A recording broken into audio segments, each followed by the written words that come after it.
أعوذ بالله من الشيطان الرجيم. بسم الله الرحمن الرحيم.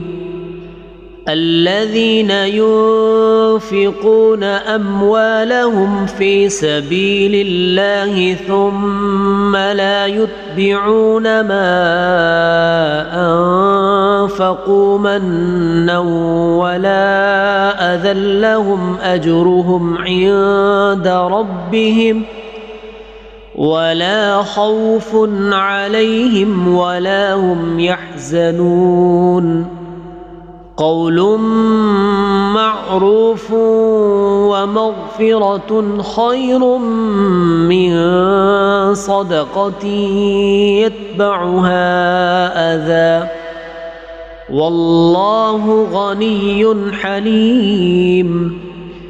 يا أيها الذين آمنوا لا تبطلوا صدقاتكم بالمن والأذى كالذي ينفق ماله رئاء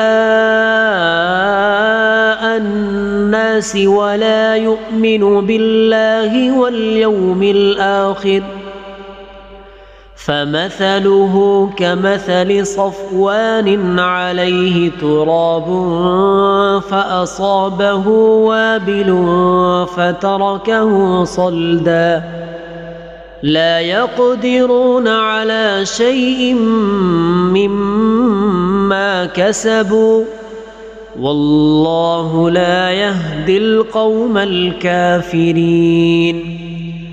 ومثل الذين ينفقون أموالهم ابتغاء مرضات الله وتثبيتا من أنفسهم